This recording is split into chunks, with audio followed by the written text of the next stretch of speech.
আপনার স্টুডেন্ট সংখ্যা যদি 50 আপ বা 60 বা 100 আপ হয়ে যায়, সেক্ষেত্রে দেখা গেছে হয়তো আপনার একটা বোর্ডে হচ্ছে না বা পিছনের স্টুডেন্টরা দেখতে পাচ্ছে না, এই ইন্টারেক্টিভ প্যানেলটাকে আরেকটা ইন্টারেক্টিভ প্যানেলের সাথে কিন্তু হচ্ছে প্যারালালি কানেকশন করতে পারবো, যেটা আপনি এখানে যা করবেন সেটা কিন্তু ওই পিছনের স্টুডেন্টরা কিন্তু খুব ইজিলি কিন্তু দেখতে পারবে। ক্লাসটা ছিল, এটা ছিল আমাদের হচ্ছে আমার যে বেসিক ক্লাসগুলো আমি কিন্তু এভাবে করে থাকি।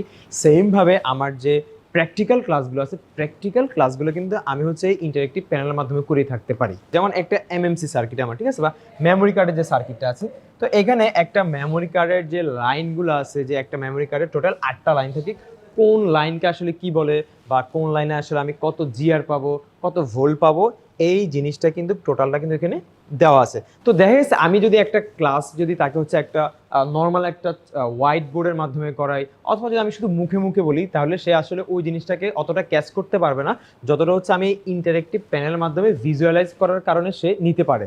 তখন আসলে এই ক্লাসগুলো আসলে অনেক মজা লাগে। আবার দেখা গেছে কোনো স্টুডেন্ট জিজ্ঞেস করতে পারে যে স্যার তাহলে কি এটা ডিফারেন্ট, এটা কি কখনো কি 8টা থেকে 7টা হয় বা 9টা হয়? সেই ক্ষেত্রে কিন্তু আমি চাইলে সাথে সাথে কিন্তু হচ্ছে আমি ওই স্টুডেন্টকে সরাসরি এখান থেকে আমি কিন্তু হচ্ছে নেট থেকে অনলাইন থেকেও কিন্তু আমি তাকে হচ্ছে দেখাই দিতে পারবো। যেমন আমি যদি বলি যে এমএমসি সার্কিট, এমএমসি, সেই ক্ষেত্রে কিন্তু হচ্ছে আমার এমএমসি সার্কিটের যে ডায়াগ্রামগুলো আছে সবগুলো কিছু কিন্তু এখানে কিন্তু শো করতেছে যে আসলে কয়টা থাকে, হ্যাঁ, কয়টা লাইন থাকে, কি আসে, অবশ্যই সব কিছু কিন্তু এখানে আমি তাকে দেখাই দিতে পারবো।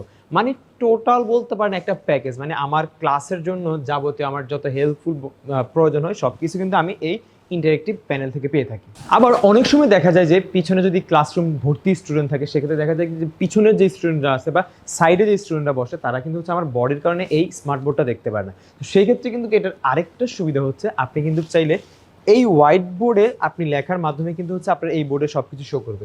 যেমন আমি এখান থেকে এবং কি পেনগুলো সিলেক্ট করতে পারবো। এখানে হচ্ছে আমার রেড পেন আছে, গ্রিন আছে, হোয়াইট আছে, যেই আমি পেনে নিই না কেন, যেমন আমি হচ্ছে নিলাম হচ্ছে রেড পেনটা এখানে সিলেক্ট করলাম। এখন আমি যদি এখানে পাওয়ারের সূত্রটা লিখি যে পি সমান হচ্ছে আমার কি ভি ইন্টু আই, ঠিক আছে, এভাবে কিন্তু আমি চাইলে লিখতে পারবো। মানে এভরিথিং যা কিছু আছে আমি এখানে হোয়াইট বোর্ডে লিখবো, আমি চাইলে কিন্তু এখানে করতে পারবো। তো আসলে এটার ফিচার আসলে এই অল্প সময় বলাটা সহজ না, যেটা আসলে আমার এই পুরো 2 বছরের যে জার্নিটা ছিল, আমার যে ট্রেনিং পিরিয়ডের যে জার্নিটা ছিল, পুরোপুরি সহজ করে দিয়েছে। তো বর্তমানে আইসা আসলে আমার সিচুয়েশনটা এমন হচ্ছে যে আমি আসলে এই ইন্টারেক্টিভ বোর্ড ছাড়া আমার ক্লাসগুলোকে আসলে আমি কল্পনাই করতে পারি না। তো এটা ছিল আসলে আমি মোবাইল রিপেয়ারিং সেক্টরে কাজ শিখে আমার অভিজ্ঞতা। সেমভাবে আপনার অন্য অন্য সেক্টরে ক্লাস করার জন্য কিন্তু হচ্ছে এই বোর্ডটা অনেক হেল্পফুল হবে, অনেক সহায়ক হবে। যেমন আপনি যদি মোডে যান, সেক্ষেত্রে হচ্ছে আপনার টিচিং, প্রেজেন্টেশন, আপনাকে টিচিং যদি দেন বা প্রেজেন্টেশন দিলে এটা প্রেজেন্টেশন আকারে থাকবে। আপনি যদি এখান থেকে হচ্ছে মোড থেকে যদি টিচিং সিলেক্ট করেন, তাহলে হচ্ছে টিচিং আকারে থাকবে। এবং কি এখানে কিন্তু আপনি যদি দেখেন যে অনেক মানে অনেকগুলো আসলে ফিচার আছে, অনেকগুলো অপশন আছে, যেটা হচ্ছে বিভিন্ন ক্লাস করার ক্ষেত্রে মেডিকেলের জন্য একটা টার্ম থাকে, যারা ম্যাথমেটিক্যাল থাকে তাদের জন্য আলাদা থাকে, ফিজিক্সের জন্য আলাদা থাকে। তো সব কিছু কিন্তু আপনি এখান থেকে খুব ইজিলি, খুব সুন্দরভাবে আপনি করতে পারবেন। যেটা একটা সময় আসলে হোয়াইট বোর্ড ছিল, সেখানে আসলে হচ্ছে কলম দিয়ে লিখতে হইতো, এটাকে আবার মুছতে হইতো, মানে মোটামুটি একটা হ্যাসেল ছিল। আসলে 2025 সালে এসে আমরা যে জেন জি আছি, তারা কিন্তু হচ্ছে টাচ স্ক্রিন বা মোবাইলের স্ক্রিন বা হচ্ছে আপনার কম্পিউটার স্ক্রিনের সাথে এতটাই অ্যাডজাস্ট হয়ে গেছে যে তারা আসলে যদি কোনো একটা টপিক, কোনো একটা বই পড়তে যায়, সেখানেও কিন্তু সে মোবাইলে পড়তেছে, সে কম্পিউটারে পড়তেছে। তো তাদের জন্য এটা কিন্তু অনেকটা হেল্পফুল হবে।